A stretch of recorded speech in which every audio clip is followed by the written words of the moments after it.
Başlarında diye. Gaan we even hier tussen de stoelen door. Komt net nog even door. Ja, nou een stapje. Je voelt het. Ja, en dan is het nu. Volgens mij moet je hier gaan zitten en dan even draaien. En dat is een regisseurstoel. Ja, dat is mijn stoel.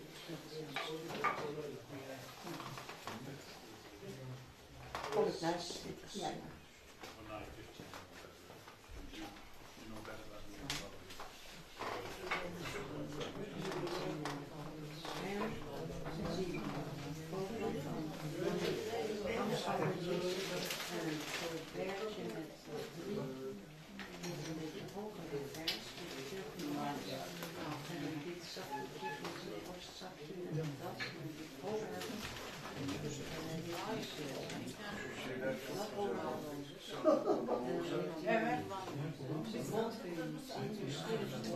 Evet ya.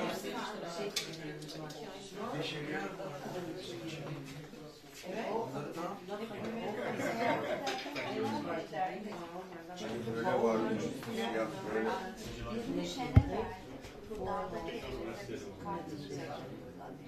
Öyle mi? Hangisi? Çeliklerden mi? Ha, bunlardan. Dat was dus in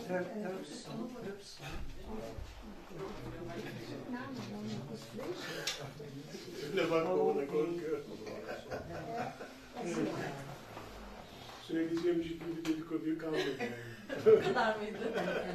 Gelecek hafta Var mı daha? Gelecek hafta İngilizce var. Boydan hep kaybediyor. Today we are hosting Olaf Bartels. We have already communicated his CV to you, and he is one of the leading architecture critics.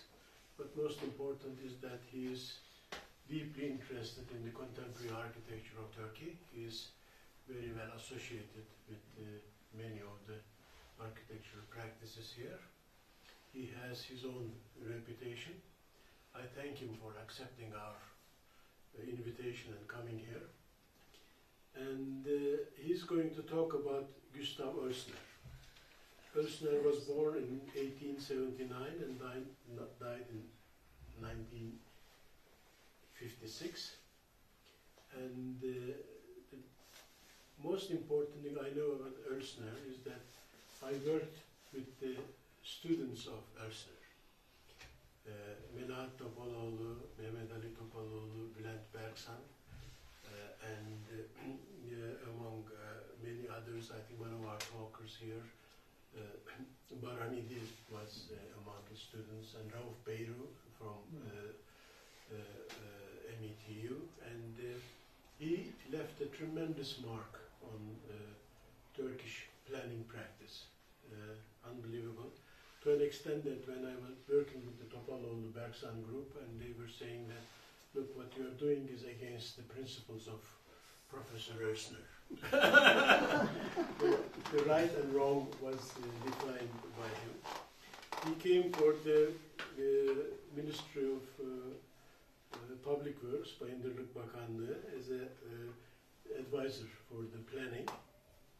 And he taught in Istanbul Technical University and the School of Fine Arts in Istanbul. And he has been instrumental in many of the higher institutions of Turkish planning practice. And he continued his relationship with Turkey after leaving as an advisor, as a person who liked Turkey. In 1951 he gave a series of conferences, and in 1955 he was the chairman of the jury for the master plan of Ankara. I'm quoting this from a very dear friend of mine whom we lost, Üstün Alsaç, who was a professor in Karadeniz Technical University, and he wrote a book on the evolution of architectural thinking and practice in Turkey. So So I remember him fondly. Allah rahmet eylesin. And floor is yours, sir. Thank you very much for your invitation to bring me here, and I love it to come to Turkey again. So before I came here, I was in Istanbul, but I have to say I'm the first time in Bodrum, so this is a premiere in a way. And I just try to publish something about Gustav Oelsner's work as we know it in Germany. And so as you are a library, these are books about contemporary architecture in Hamburg, and I wrote on both of these issues about an essay on Gustav Oelsner. Wonderful. This one is the latest one, and my speech is referring a lot of these things, so if you don't understand, you have just to translate it from German in English. Okay. Under these circumstances, we do only one thing, I'll kiss you. So thank you very much again. And I start my lecture, and I just wanted to tell you why I wrote this article on Gustav Oelsner. My background is that Suad told that I'm very interested in the contemporary Turkish architecture, and so I spent a lot of time in Istanbul, talked to the leading architects like Emre Aralat or Han Tümertekin or Murat Tabanlioğlu, and with Murat together we made an exhibition in Munich, and we had a talk about his recent project for the Atatürk Cultural Center in Istanbul, in Berlin.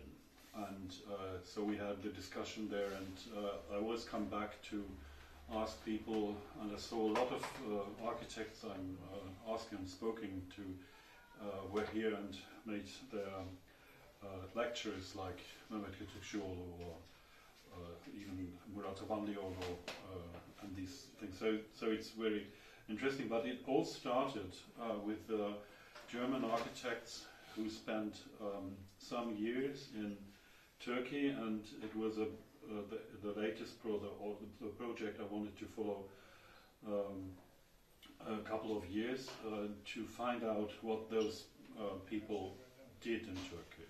And I started that in the 1980s, and when you read books in the 1980s in Germany, you always have something like after 1933 he went to Turkey, came back or never came back, but you didn't know what they really did in Turkey. And Gustav Oelsner was, in some cases, he was a very particular case, because he came back from Turkey to Hamburg, and the second is he was an architect, but he was also an urbanist, and so this was very interesting for me. And there were lots of publication in Germany about him, for example, about his work in Altona, or there are in the latest years there were new works, especially by Burcu Doramaji.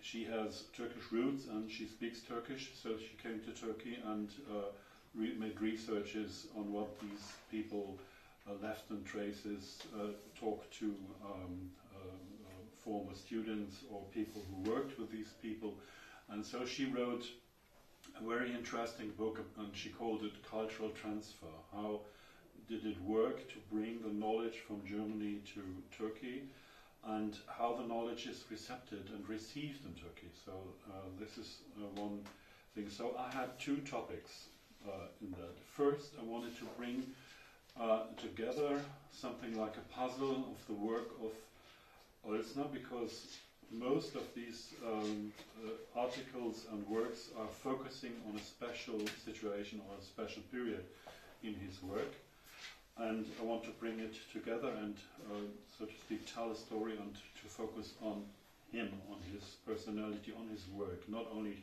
on his personal things, but on the continuum of his work. And the other background is, I asked myself,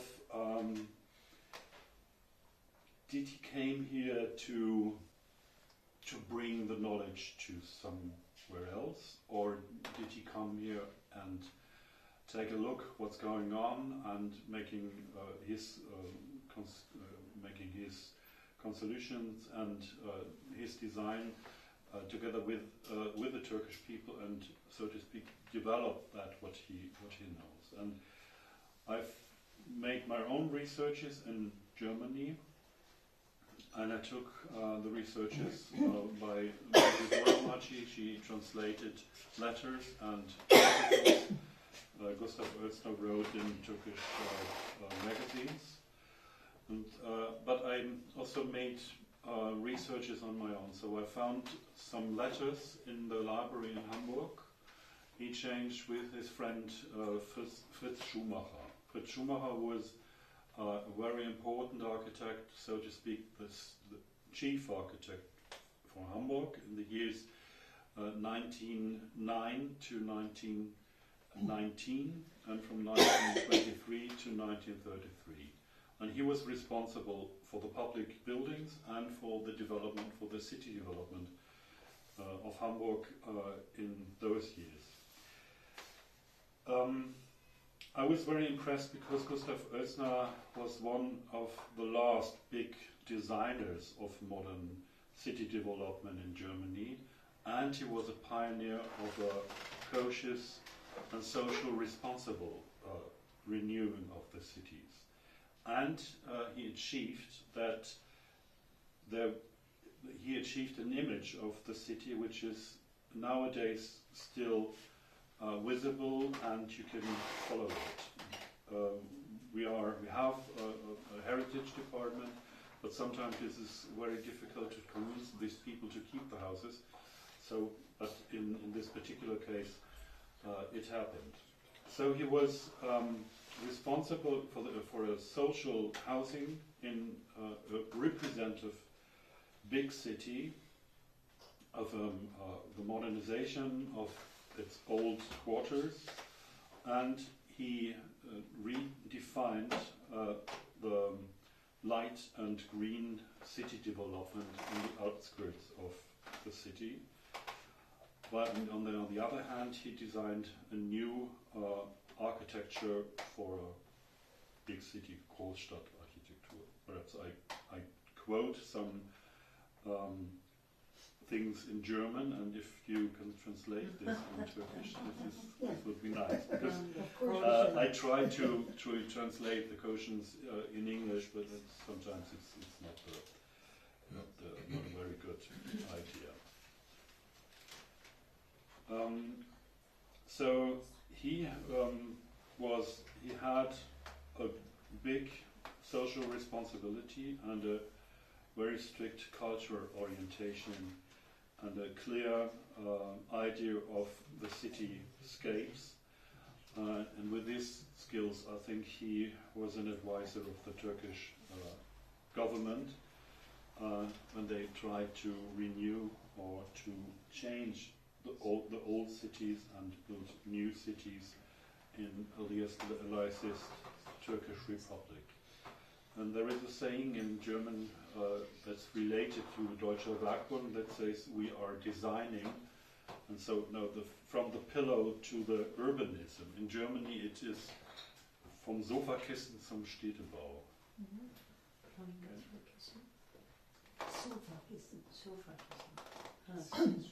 So it's Sofakissen is something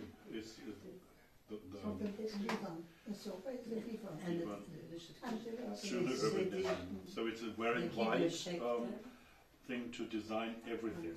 So this is what he's going to follow, but I think he didn't design any pillows, but any furnitures, but he designed houses, and he thought about city development, and he thought about the regional development in the world. And he had a few places where he was active. So he started in Breslau and Katowice, two cities who were at that time when he was German, and these are the German names.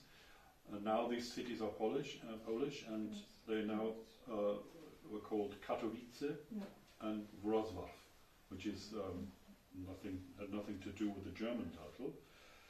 And after that he came to Altona and to Turkey, and after the Second World War he came back to Hamburg, and Hamburg was at that time a united city from Hamburg itself, Altona, Wandsbek and Harburg, and I show you this picture, and you see that at that time when Oelsner came to Altona, the city was spreaded, it was divided.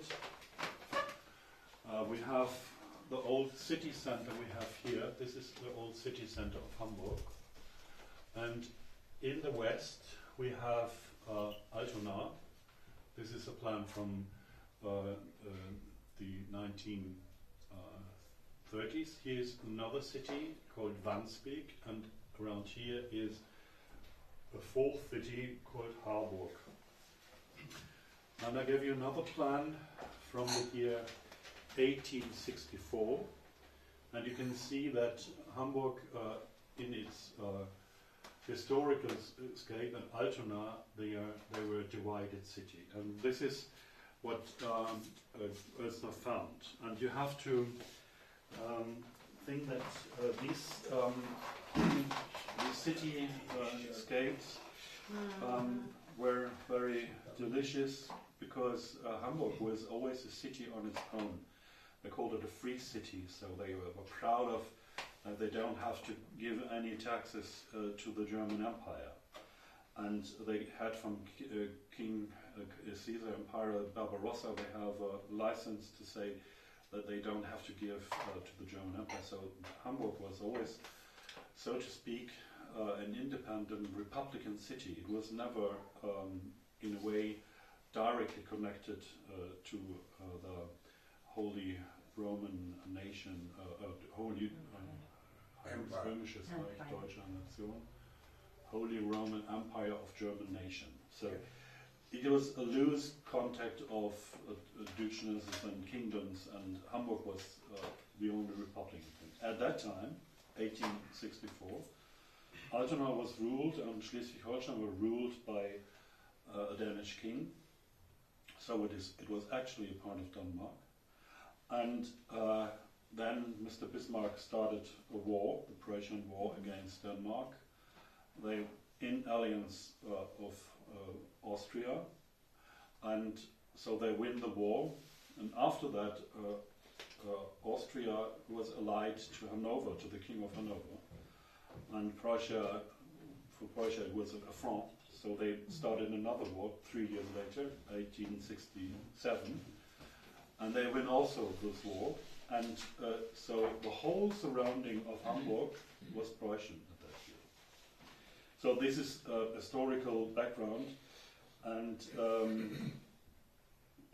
so it is the start. It started when Oelsner came to Altona. Altona was a Prussian city. It didn't belong to Hamburg. It was directly ruled from Berlin. So all offices and all guys come from Berlin directly to Altona. Altona was, so to speak, a smaller sister. That's what the Hamburg people say, or it was an extra city, and it was ruled by the Prussian government in Berlin. Gustav Oelsner studied from 1904 to 1911. Sorry, I'm wrong. From 1904 to 1911, he was the first, let's say, construction leader, inspector of the city, of the municipality buildings in Breslau. And then he came 1911 to Katowice, and therefore he was the head of the municipality of planning and building. After the First World War, 1918, all these provinces came to Poland. There was a decision, a referendum, and after it was clear that these parts came to Poland, Gustav Oelsner has been arrested as an officer, as a clerk of civil servant, and then he was released, but he had to look for another job, so to speak. And at that time he was together with another very famous urbanist, Joseph Brix, and together with him they planned a new plan for the whole region of Hamburg. They didn't ask Hamburg, they planned, had an extending plan. It was in the year 1923. And some years before, the chief architect of Hamburg had this idea. Well, you see two of these images. This is Hamburg, Altona, Harburg. They are not together. Hamburg is a city on its own, and Schumacher thoughts about this axis, development axis. So this should be housing or cities, and in between should be green. So it's called a finger plan. So, but he was also he was just responsible for Hamburg. So this is something big thinking, not normal. He was not responsible for that, and he just said, well, this is for Hamburg. But Gustav Oelsner and Joseph Brix said, no, this is not a good idea.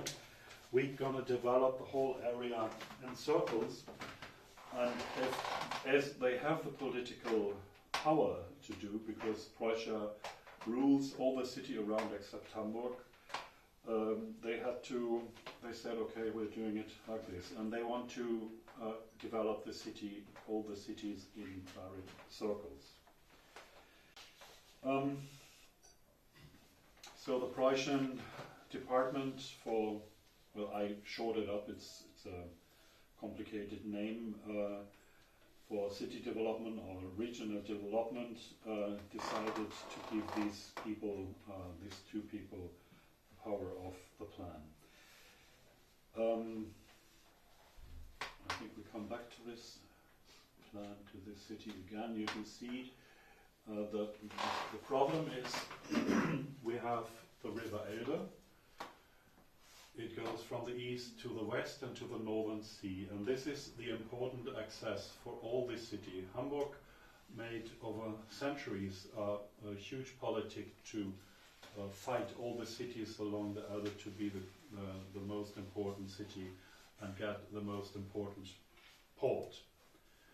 Altona was just could look at this. They couldn't do anything. So, for example, in the Middle Ages, the Danish king, or in the 16th and 17th century, the Danish king made a barrier and fired with cannons in Hamburg to destroy, but it was never successful. The most important thing was the traffic. We have railroad tracks here, and the Danish king made a track to Kiel. We have a railroad track south and a railroad track east. We have streets already. We have, and this was the main issue they were talking about. So regional plan, how to bring these cities together. You see them almost united, but you have for example, two centers. You have a city center here, and you have another city center there. So how to do with it? Do you have two city centers, or do you have one, or whatever? So that's what those people were thinking of. And Gustav Oelsner made a very clever plan. I didn't put it in details because it goes very deep in the issues of regional and town planning, and then we are discussing just about Hamburg and northern Germany and not about the other things. But I want to mention another person. His name is Werner Jackstein, and he was in charge from the year 1910. There was a special Prussian law that says we need someone who makes researches about the traditional architecture in the country, and we need someone who can say this is original for the northern German or the northern part, and who controls the buildings and says this is good, this can be part of the city or not. And this guy was Werner Jackstein, and he was also a Prussian architect. He was also educated in Potsdam and Berlin, and he had a flaming appeal to unite these cities, because he says we have a huge power. It's not good if the both cities are working against each other. And he was very good connected, and his friend Joseph Brix cheated him in a way and goes with Gustav Oelsner, and he was very angry about that. Even because he says to the mayor, this Gustav Oelsner, he is a good guy, and when in 1924 Gustav Oelsner became a senator and the leading planner of the city of Altona, and in the same year Max Brauer became the lawyer of the city, so they have a double interchange at that time. This was very important because Werner Jackstein spread it out, his activities. He didn't control only the things, and he also designed new cities and new parts of this public works, and he wanted to be a senator. Senator in this particular case is not a political job. It is they were quoted and voted, but they have a job. They have to develop. They have to design, and they have to develop the city. This is the specialty. And this general development plan, Gustav Oelsner was designing, became the background of the city development of Altona. Hamburg was not that effective in its development because of the political reasons, and so Fritz Schumacher was responsible of the development of Hamburg, and Gustav Oelsner became responsible of the development of Altona. So you can say at that particular moment the ideas to go together in this development in the city were history. Hamburg did his way, Altona did his own way. Altona wanted to be a Großstadt, a big city, and Gustav Oelsner and Fritz Schumacher choose different ways. They were in a way they were very similar. They loved the garden cities. They loved to extend the city with green spaces, and at that time, in the 1920s, it was recommended and demanded to build small units and small apartments all over Europe, and there were, especially in the Netherlands, there were really progress architects like Johannes Jacobus, Peter Out, and other ones who really designed small apartments. And so they did either in Hamburg and in Altona, but they tried to take a different way, and Oelsner shaped a special design for Altona. This is a garden city called Steenkamp. They started this project before the First World War, and they continued it up to the early 1920s, and these are the buildings Gustav Oelsner designed. And the same, so you can say, well, the whole city can be something like a garden city, like Janssen planned this for Ankara. But this was not the case. This was just for the outskirts, in the at the edges of the city. But for the city center, they found another idea, and they designed these kind of blocks. I brought you the picture of the Steenkampsiedlung on the right-hand side, up in the upper row, and then you have this flat roof building on the left. This is Warenfelder Steindamm, but the addresses don't sound anything for you. And please take a look at the picture on the left, the lower row.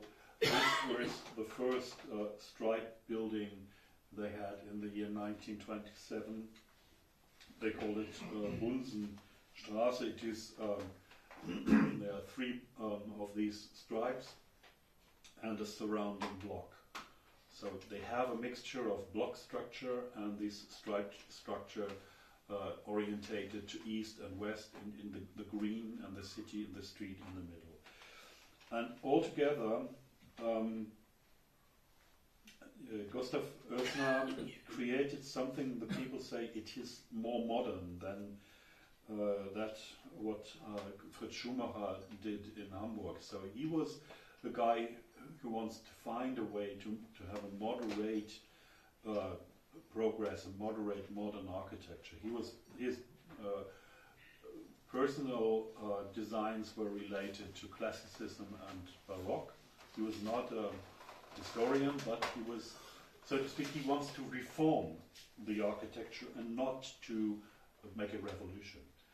And Oelsner had the task to define the city architecture and give the city another image, another frame.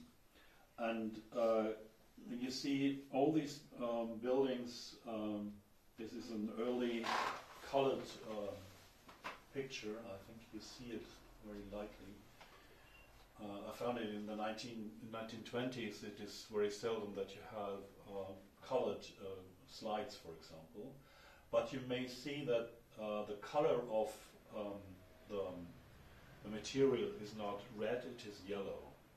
And so he plays with yellow bricks and red bricks. He makes a mixture, and this was a specific way of architecture in Altona. In Hamburg, Gustav Oelsner mostly used the red color of bricks. So they tried to find the same way, but to make it different. And on the other hand, they're good friends. So you might think they are in different cities, they are concurrents, and but they were friends. They meet and they talk to each other, and were some, because they had the same task and the same idea, and so it is for them very important to connect, and but at least they had the same problem to solve, but they found different answers and different images. In Altona, for example, Gustav Oelsner also designed public buildings. This on the left is a home for nurses for the municipality hospital, and then there is something which is a little bit difficult to translate. It is an employment agency. Well, we have a high unemployment in Germany in the last years of the 1920s. So there are 2 or 3 examples of architecture, very significant architecture, where the government says, workers, you can come here you get a job. And this is an example in Altona, another one is in Kiel, and the most famous is in Dessau, designed by Walter Gropius. And so you see it is a significant modern architecture, also the employment agency, but the home of the nurses also. And he also designed these advertising columns or small bus stops or other small buildings. So in altogether, the city became something like a new corporate identity. And this is very important. He uses architecture to show the people we are doing something, we are working, and we are modern. We are going forward, we are going to have a process. Well, we always have in Germany, we have this discussion on is it modern or is it not? Is it something to relate it in the history, or what do we do with this? What the key question for me is, how did those architects, Martin Wagner in Berlin Ernst May in Frankfurt, Fritz Schumacher in Hamburg, or Gustav Oelsner in Altona, how do they do with the old quarters? And Werner Jackstein, oh, I just forgot one, sorry. This is another, I have to postpone the other aspect and give this one. This one is a school, what Gustav Oelsner designed. It is also very difficult to translate. This heißt Haus der Jugend, House of the Youth. And it is a trade school, a vocational school. We have in Germany, we have this double system. If you go to a master and you learn a new profession, then you also go to a public school and deep your general education, but also the special education for your work.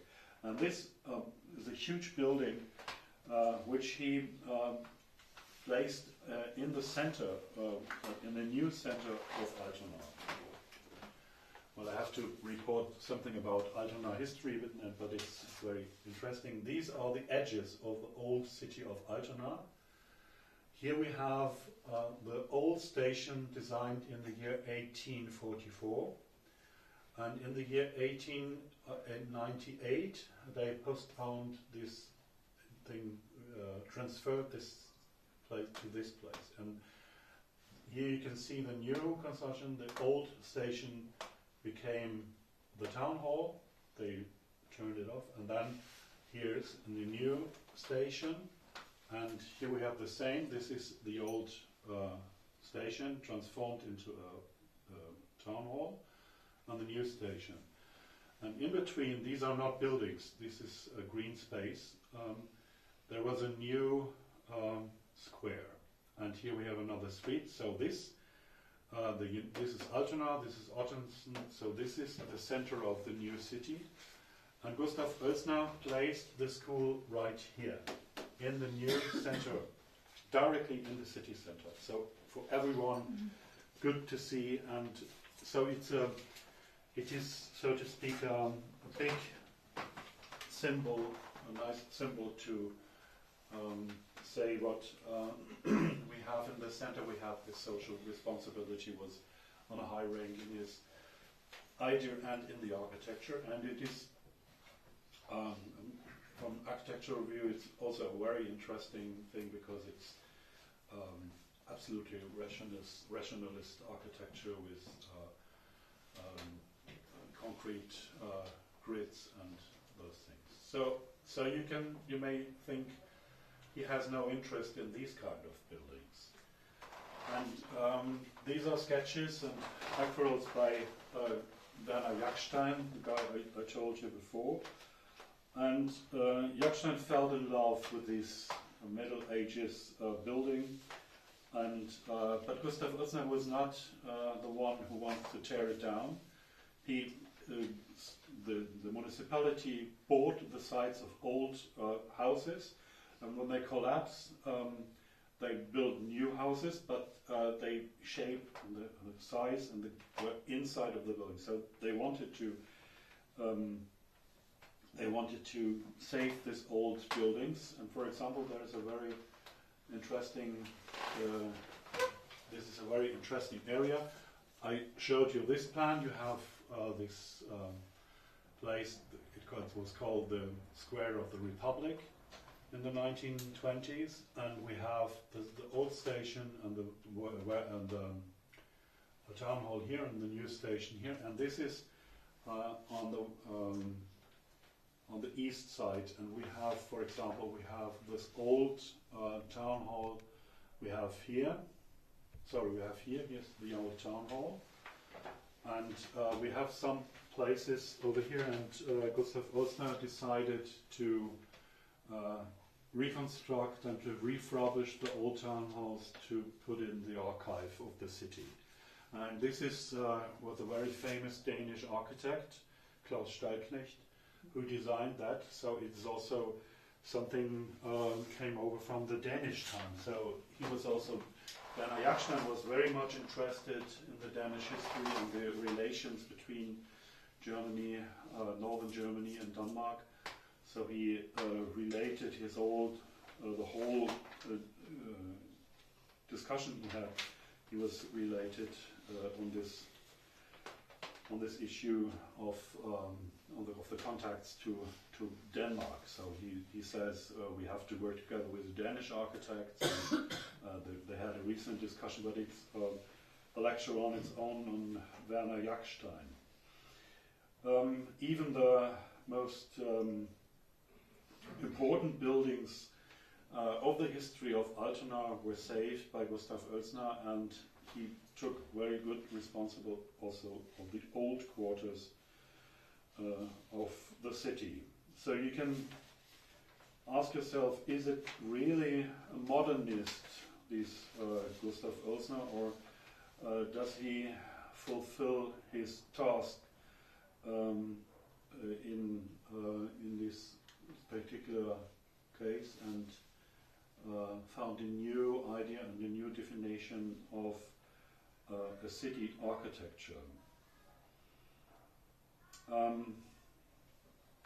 In a yearbook that was published in Schleswig-Holstein, Werner Jackstein resumed 1927 that there is an objectivity of an abstract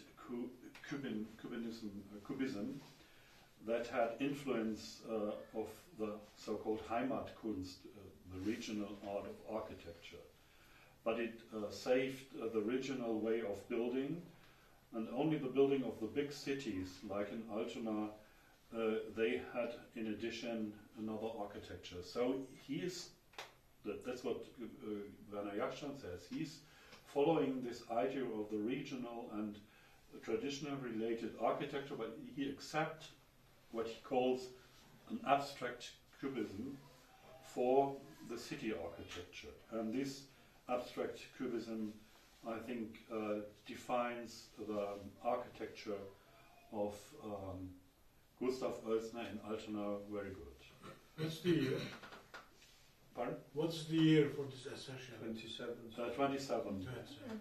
So he is discussing on 27. So it is something like a resume, because at that year the school was built in 1930. So it is something of the last buildings they had. After that, they even had no money to build, because we had this birth crash, the Black Friday, and we had a lot of unemployment, we had lots of riots, and we had this very dangerous situation of the National Socialists. And this is the next step. 1933 was another deep cut in the career of Gustav Oelsner. We had this cut in 1922 when he had to leave Katowice and was arrested, and so now he again had troubles. And the overtaking of the National Socialists of the power, they said, okay, we need a strict cut. So every guy in the municipality who was in a responsible position lost his job. Fritz Schumacher lost his job, Gustav Oelsner lost his job, Martin Wagner lost his job, and Ernst May also. So they set a signal. It was a symbol. It had nothing to do with their work, but they set a symbol and said, we need this cut. And they blamed Gustav Oelsner that he had wasted public money in building two. It's nearly almost a coercion in building two pretty things. But the problem is that these things were not accepted by the court. The court said it's rejected. There is no proof, and so he could leave the court as a non-guilty man. But another problem arose. He has Jewish roots, and this problem was for him a fear of death in life, because he was converted from in his youth from the Jewish religion to Christian religion, but this was not accepted by the nationalist, racist laws, and so he had to leave Germany. Well, at that time, after 1933, when Gustav Oelsner lost his job and Fritz Schumacher also was set on retired, he was in the age, he was 1 year younger than usually people in Germany at that time were retired. So they had enough time. They drink coffee, they discussed about literature, theater, architecture, urbanism, so they had a good life, except aside from these troubles on the courts. But latest in the year 1938, when we have the pogroms and the riots, then it was clear that all Jewish people have to leave. In 1933. In 1938, not 1938. In 1938 there was a big pogroms and a big discussion that up to this time some Jewish people thought that they can stay and arrange in a way with the system of the National Socialists, but at that time it was clear that he has to go. And in the year 1938, Fritz Schumacher received a letter from the Munich architect Robert Furhölzer, who he was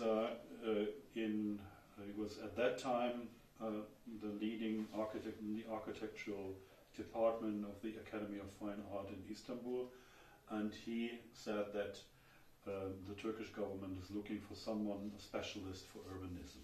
So he asked Schumacher, who can do it?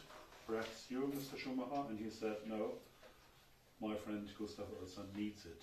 So literally in the last minute, Gustav Oelsner left Germany and go to Turkey. And this, I think this is very important because Fritz Schumacher could do it on her own, but he says, well, I can arrange in a way, I can do it in a way, but you, Gustav, you can't do it. You have to take this chance and go to Turkey. It was in the year 1939. And at that time, the ministry in Ankara is looking for him, and he was later, as you told, a professor for urbanism at the Technical University and on the Academy of Fine Art in Istanbul. And Gustav Oelsner had again a complete new scope of duties. So he has to do something very new. And I don't have to tell you what happened after 1923 in Turkey.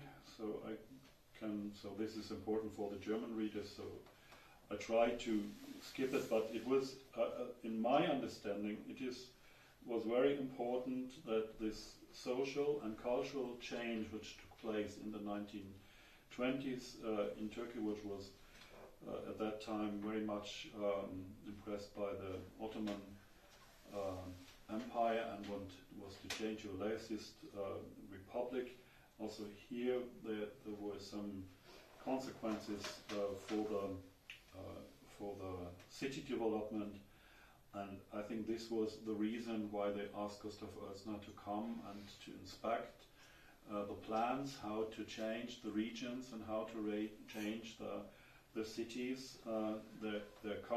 These plans are coming from foreign experts, which are bringing development plans, and he has to serve and to check and to consider if it is right or not. For example, Henri Prost or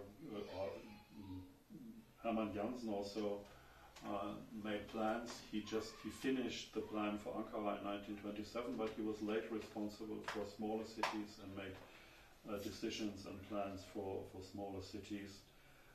So he had to serve and to consider also their plans. I think that Oelsner could use his long yearly work for Altona, 9 years was a long time, with his view for regional planning, but also for the view for the urbanist and architectural detail, and his social responsibility to survey the plannings he saw from in Turkey. But in Turkey, it was not, at the first case, it was not the task to build something. So when people in Germany asked me what had Oelsner built in Turkey, I say nothing. He was an advisor, and he had, as Suhas just reported, has a big influence as a consultant. And in the year 1939, he got the task to lead the committee for technique and urbanism, which was founded in the Ministry of Public Works. He had to do this together with Turkish engineers, so he was not alone, and he had to ask them, and he has to get them to criticize it, and so on. There's another section which is just going on this thing, but on the general thing. But I think the most important thing is that the centers of the villages and the cities are gonna change. I choose this picture for Gustav Oelsner because I think he took his task very serious and traveled through the country. Here you see his photograph and the sketchbook, and he made notes of what he saw and what he hears. He listens to the people and to the planners or to the responsible guys, and he asked himself, what can we do? And I think at that time the center of the villages and towns were dominated by mosques, in some particular cases perhaps by churches or synagogues, but now in the Republican times there were schools to be built, there were libraries to be built, social institutions, some markets, and all these secular government, town houses, sport areas, cultural houses, monuments for Ataturk has to be placed in the urbanist situation, and the new republic should be manifested by this thing. So it is not only something that changes the country in an ideological way, but also in a social way. And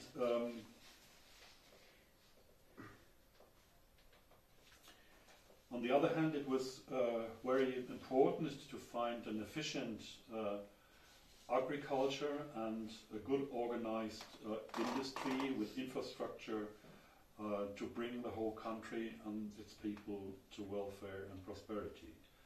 And therefore, a new planning was needed. They need new effective traffic infrastructure, and all this infrastructure, I think, in Turkey was related in the First World War to the license the Sultans gave to foreign powers, and so all these kind of things should be changed with the country. And Gustav Oelsner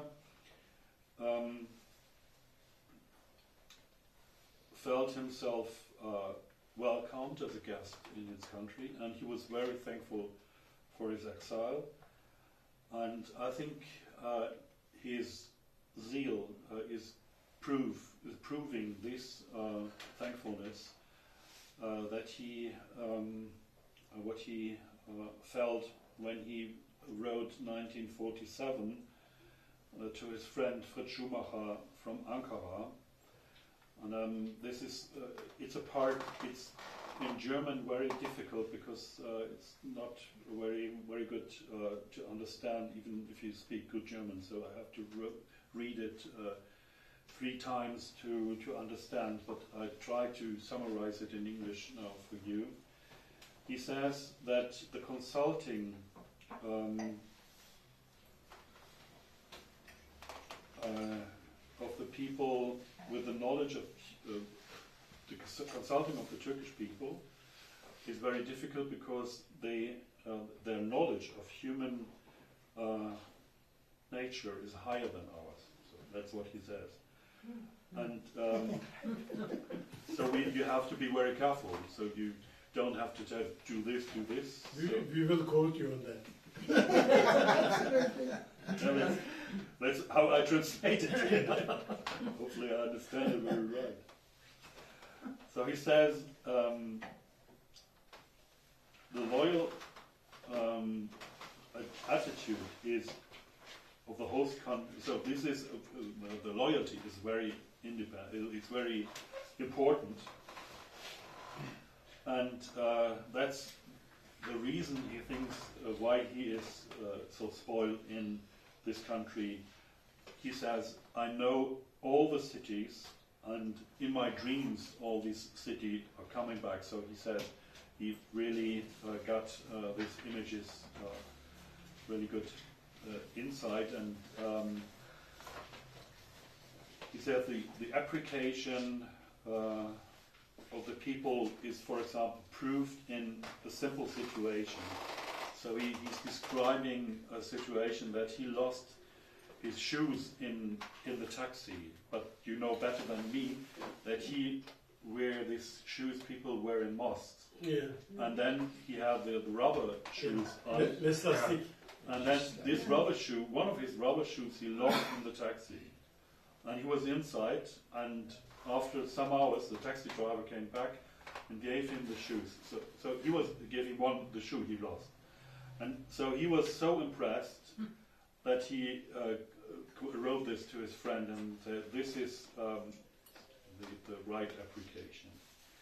So he tried to get close to this, for him, strange culture in Turkey, through intensive travels and notebooks, sketchbooks, and the photo camera were also with him at that time. And they feeded, I think, his memories, like this passage in the letter says. He spoke to mayors and to Wallis, Mukhtas, I think, and he wanted to know which are the special problems of the people in the countryside, not only in Istanbul or Ankara, but he went over the country, over the lands, and asked all the people to have. So we would say today we would say it is social robust knowledge he got through this behavior and through this. So he can talk to the people and say what they need or what not. And he had very, very special and different problems. Like in Germany, he had to face earthquakes, and in 1939 there was a big earthquake in Turkey. So he saw directly what the problem is and how we can do it and how we can solve it. And he has to fight malaria, for example. It's also an issue of urban planning, of regional planning, and all these things he was talking about in these letters. And I think he was really clear that the culture of living and the culture of building is very important for him and for the people. And in this background, he gave his recommendations to the changes of the city centers, the extension of the cities and the modernization. And I would say that he recommended to give small surgical interventions or small surgical cuts into the cities. And this is something we will call today a careful city development. I know Güven is here listening.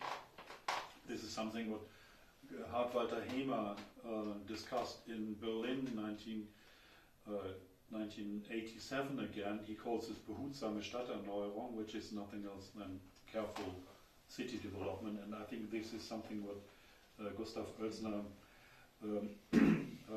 planned in Turkey. But on the other hand, I have to say he was very strict in some administration things. He was very, and he had a lot of resistance with it. For example, he recommended, and he didn't recommend it that, he just fixed, you have to fix it by writing. It has to be fixed by writing. So it's something, it's not a wish, nothing, but he says clearly, and he wanted to standardize the architecture and the city development. So he's doing both. He's listening, and when he is convinced that the things he brought from Germany are right, then he says we have to do it. And Burcu Duramaci, the art historian, I talked to her. I talked about her before. She says, for example, allotments or row houses were things also didn't found in Turkey. These were ideas he brought with him and said this could be good. So he had, so to speak, both of these kind of ideas. But he was absolutely strict against communism. So that's what he wrote his friend Fritz Schumacher again. Well, these are some pictures. I think you know these images, these sketches. These are recommendations. You see Belvedere there. It is a fountain or a kiosk. That's what he recommended, or sketches, what he think should be good for the city centers. And that's what we found in his archive in Hamburg. And these are some of the pictures he took, not good in quality. For example, the soldier, very unsharp, but he takes some picture from the inside, how people move in the cities, how we have the balconies and the narrow-sea of the cities. We have the mosques, and so these are some of, let's say, 10 pictures which are left, which he took. But it shows that he was interested in the all-day scenes and not only in the monuments. He said, and I just brought you one of the letters with, well, it's in German and small, but I try to translate again or to summarize again what he wrote to Fritz Schumacher. He says, Henri Prost declared in Bursa he would make the city to the beautiful city of the world. And Janssen says in Bro, B-O-R, I don't know, I couldn't recognize it as a Turkish city, but a city, Janssen told in a city he would make a new paradise out of it. And he said such suggestions are doing clever exporters in colonies. And this is not the way I will do it. And he says again, the Turks are very sensitive. They know how loyal one is. So if you want to bring something else, you can't cheat them. So this is what he says. And this is what he writes to Fritz Schumacher. Fritz Schumacher, you have to see Hermann Janssen, Fritz Schumacher, they are colleagues. They're very on the similar level. And so what Fritz Schumacher is for the German urbanism is on the same rank than Hermann Janssen. Gustav Oelsner is a little bit younger then, but he says, this is not my way. I want to be in the city, and I want to be in the country. I want to talk to the people, and I want to sensible. And in some essays, for example, published in the publication, architect Gustav Oelsner describes his approach, how Turkish villages and cities should be renewed. And the most important text of this obviously published in the year 1946 with the title "The Improvement of Living Condition." The necessity of the improvement of the living conditions. And this text, Bodrum translated this like other sources of Gustav Oelsner, and she says he describes very clear the necessity of building and urban forms for the living, for the culture of living and building in Turkey, and to relate them to the regional areas. He wanted to have this careful renewal of the village and city reality with the skills and the possibilities which are in there and nothing else to import.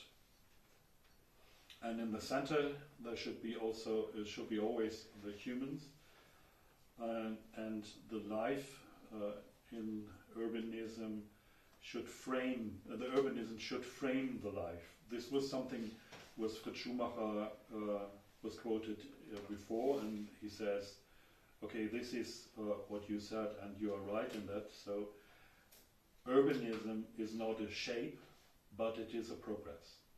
This is what he quotes, and he says this is the opposite of what Hermann Janssen said. He said it's a static thing, and I say with you, Fritz Schumacher, that urbanism is a progress. Progress or process? Progress and process, both. Process and progress. So he says it's something. It takes a frame. So, and then in between this frame, it should be developed. So, in that particular case, I think he goes back to the position his colleagues in Altona had. Werner Jagstein, that's what I mentioned, his work and his thinking. So he goes in a way back to that. He's not anymore, so to speak, the strict modernist and says we go this way. So at that time he goes back and listens and goes to the roots and to the history. And this is something I think is very important in that, because sometimes the people think he's a modernist and he came to Turkey to modernize Turkey, but he came here to help, to develop, and to make different stuff. And from the year 1940, he had, parallel to his work for the Ministry of Public Work, he was professor of urbanism at the Technical University. And from the year 1943 to 1950, he was from time to time also working at the Academy of Fine Arts in Istanbul. At the ITÜ, I think this is, I can say it in this circle, he was someone who built up this particular thing, so it became for him a major subject. And this is, I think, a very special thing. He says urbanism has to be a major subject and not a minor subject. So this is, we educate urbanists and not architects working as. So in this situation, he was a little bit in trouble with Sadat Haki Elden, and he wrote him that he is the opinion that it is not possible to have urbanism as a minor subject. So they were, so to speak, in discussion. So that's I wrote in the letter. So this is by the way. He says that one can give the urbanism, the teaching of urbanism, can have a fundament after the experience of many works, of many years of work, and then the things are going well, and we can harvest the fruits of our work. And he was at that position. He is very proud when he reports for Schumacher in 1946 that he found the fruit of his work ripening, and that he is step by step focusing a new generation of architects that makes the subject of urbanism to the center of his work. And so he says, I think that he is proud of that he had so much students which are following him and giving the urbanism a good central meaning.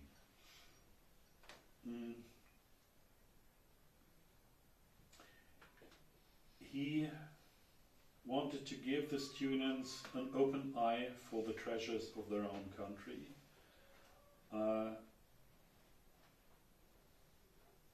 So that they give more attraction to all of the monuments and what they achieve on social, so to speak, and have also the social and ethical responsibility for the urbanism and the city planning. So, and he expects from them a detailed knowledge of the technical challenges of the urbanism, like the weight of the cities and the distance between the trains and trams and all these kind of things. So he brought a catalogue of measures and things with him and said, this, he learned this from Germany, and so now you have to study this and to expert this. And so this is the technical thing, the technical side of urbanism. But he was, he said, it is, I'm just looking to educate people to plan their own homeland. And he says, he uses the word Heimatplanung, which is different, very difficult to translate. You translated this Vatan planning. I said Toprak is something like, but it is related. I think I would describe it to give the people the possibility to shape their own, from their own knowledge, their own environment, their own country, and to give them this possibility. So one, you quoted a lot of students of him, and I think the most important student he was mentioned was Kemal Ahmed Aru. He was his assistant, and I found also letters between Kemal Ahmed and him. Kemal Ahmed translated his lecture in Turkish. So Gustav Oelsner in the first years lectured in German, and Kemal Ahmed translated them in Turkish. And they kept contact, also contact after Gustav Oelsner came back to Germany, and I just brought, well, this is, one aspect I just came to was too quick. Well, you see Bruno Taut, Paul Bonatz, and Sadatake Aldem. Paul Bonatz, Bruno Taut, and Gustav Oelsner. I think we have to put them three together here in this situation. They were in the task, how can we develop the Turkish architecture and the Turkish urbanism? And Selahattin Album was always criticizing and criticizing. He was demanding the Turkish relation in this, and they are listening very well. Bruno Taut listened very well to what the Turkish people said. Paul Bonatz, I'm not so sure how he listened or he made, but he is a very clever man. And about Gustav Oelsner I talked, so this was a topic, it was an issue at the time, and that this what this picture is standing for. And this is a picture showing Gustav Oelsner in the circle of his students, and I couldn't recognize someone. Perhaps someone can recognize it from this country. And this is a picture I made from the Monleolo Sapphire Tower to Levant Dirt, and I think Kemal Ahmed Aru was very much involved in this planning, or in Ataköy, and you see some principle of the architecture Gustav Oelsner was following in Hamburg after the Second World War in this thing, and I think it goes back to the correspondence of Kemal Ahmed Aru and Gustav Oelsner. This is an idea or a thesis of mine, and I like to prove this in a way.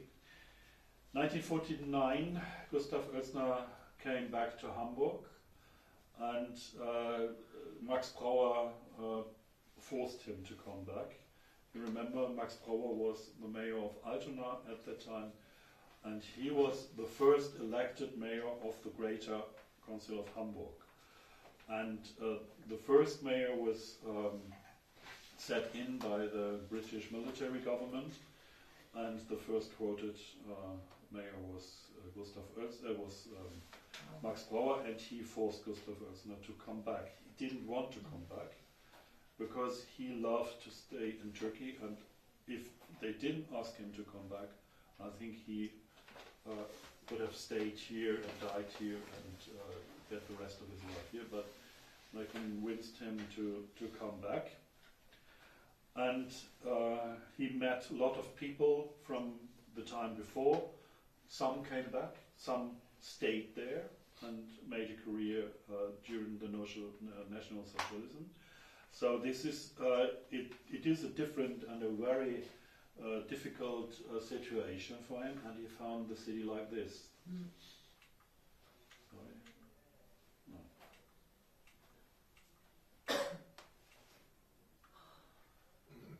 No. Almost destroyed in a long in 2 nights. So something what he built was also destroyed. So he had to start from the very beginning again. And so, well, on the other hand, he became an old man. He was about 70 when he came back. And the dictatorship of the National Socialist and the persecution of Jews and the Holocaust left lots of traces and destroying in the society, but also in the city, and you can see it. And Gustav Oelsner came to deal with the mechanical traces of this destroying with the social and all the traces. He couldn't do anything. Fritz Schumacher died before he came. He died in the year 1947. He was very ill, and he just one word missing. And he was really struggling with these bad conditions. So Gustav Oelsner sent some 8 deliveries. So his brother was in New York. So his brother sent some deliveries, and he could organize some deliveries from Switzerland. But on the 5th November of 1947, Fritz Schumacher died before Gustav Oelsner came back.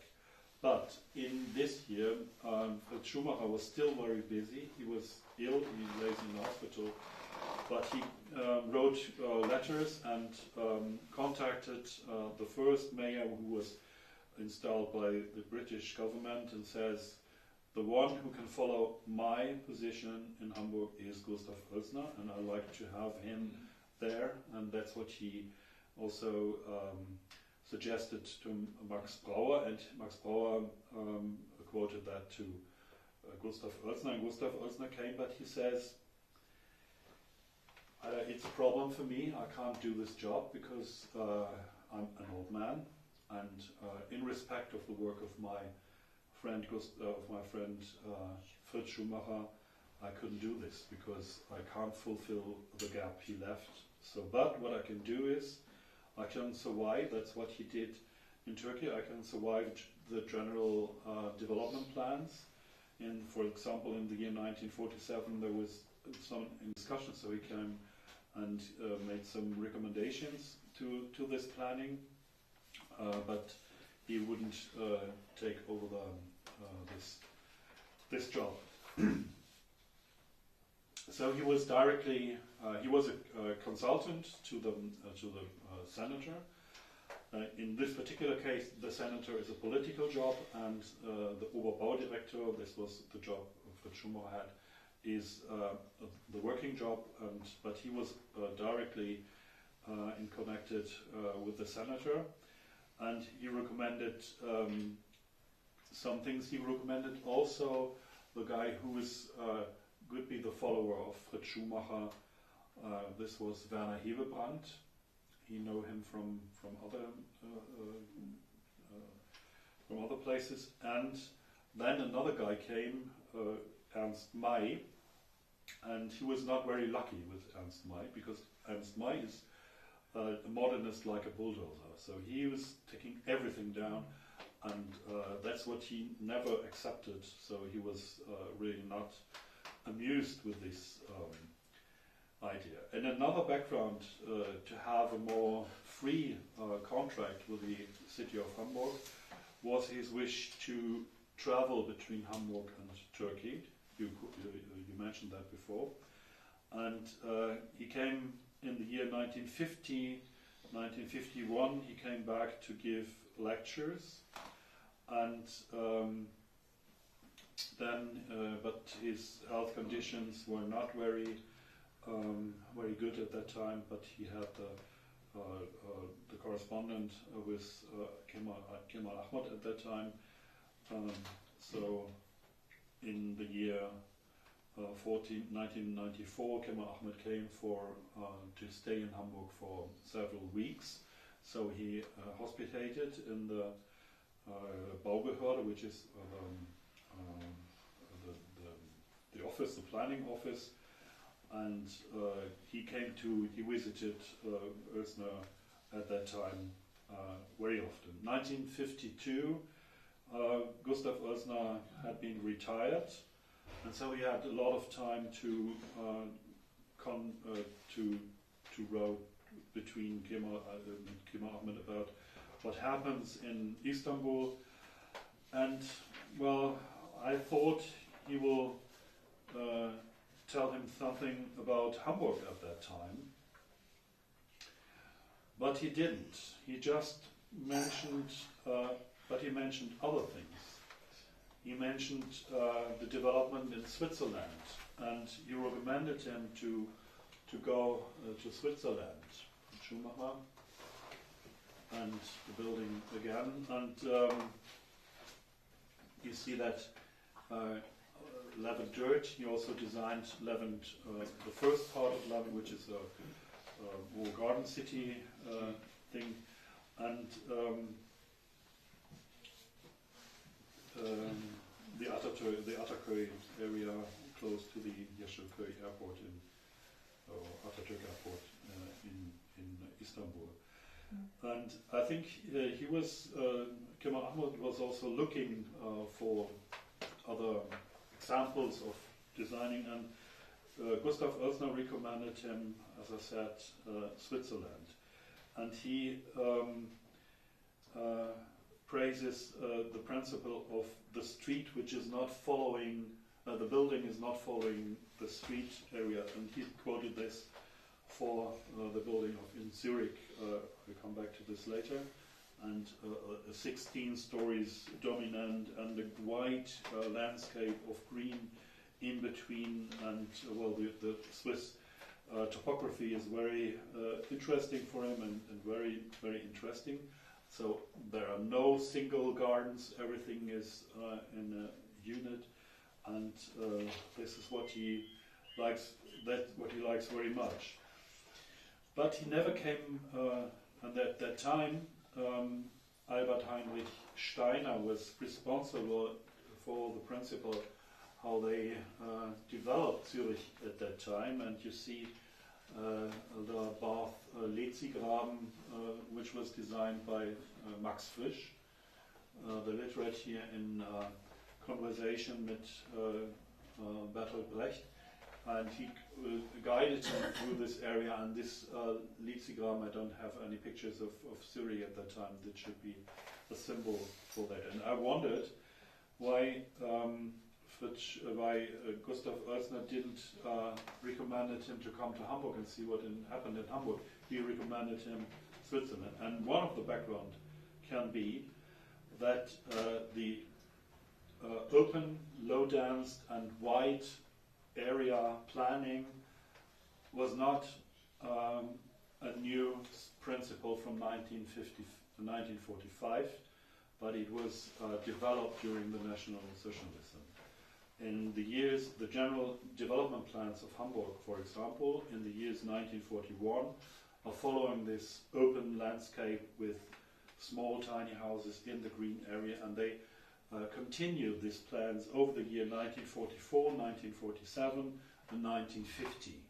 So Gustav Oelsner was confronted with the heritage of the National Socialism architecture and planning, and it was still in that time on. And I think that he wouldn't recommend this to Kemal Ahmed because of this background, and because even Werner Hebebrand has his own history in National Socialism, and Ernst May, he was not in Germany, he was in Africa at that time as a planner, and I don't think that he made only good things there.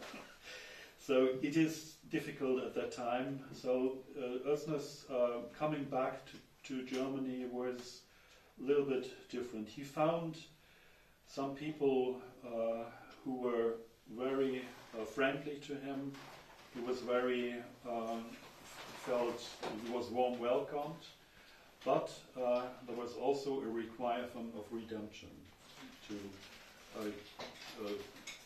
because they saw that they didn't were very friendly to him in the year in the years from 1933 to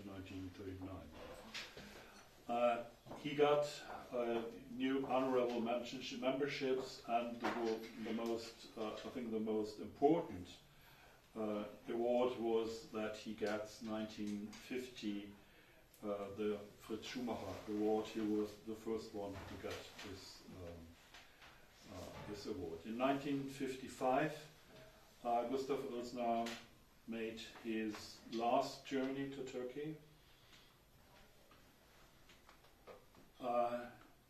He was member of, you mentioned that, he was member of the jury of the competition for the General Development Plan of Ankara, and in the summer of the year he got the honorable doctor PhD of the E2. 1956, he planned another journey to Turkey, but shortly before he wanted to go, he died after a heart attack, and there were rumors that he got the heart attack during he was in discussion with an officer of the Ministry of Finance about his taxes. Possible. So that's it. Thank you very much for your attention. Ja, ich wollte aber etwas sagen.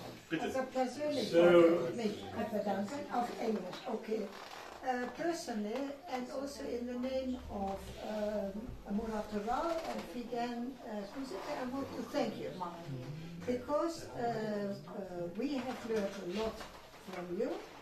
Because we were very interested, are still very interested in this topic. And we were the first people here in Turkey who made a major book on Brunner Taut. And also a book on exile in the Turkey. And also another book, Heimatlos. And of course all the names you have mentioned, they are mentioned also in our books. So we are very interested, and unfortunately, as I am blind, I have given all my books away. So I don't have the book, but Murat Ural is sitting behind me and Figen. They should have the books, I think. But they are moving at the moment, so I don't know where the books are. But it's really very, very interesting. And then another thing, you said that Oelsner didn't see a Reihenhäuser. Yeah, how do you call it in English? Row houses. Figen Kuzite together with they went, unfortunately.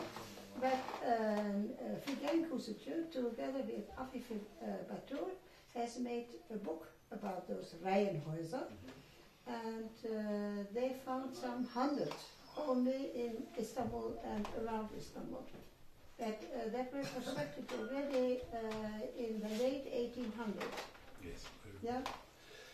This was I was quoting the ideas of Bourgeois Maji, and she said, well, it is. Well, I know the row houses which are very close to Beşiktaş in Istanbul. They have a special name, I forgot in the moment. Akaretler. Akaretler. And well, there are some I think that some relations. Even in Hamburg, we have these terrace houses which are related from the English houses.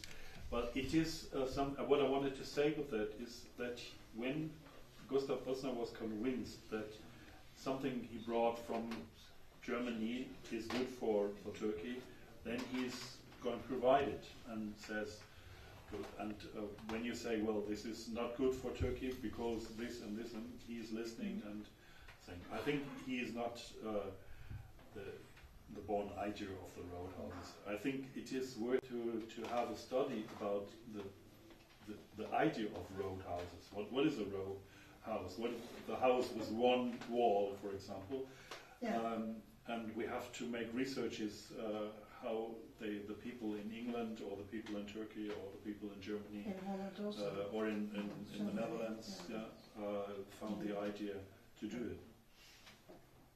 Very interesting. Really. This is very a much. very interesting film. City villas, townhouses. And you know that Oelsner was also a very good friend of Holzmeister. Yes, I didn't know it, but I can imagine this. Yeah, yes. yeah. And there are many letters of also between them. There is one comment from Shivik, no? Yes? Okay.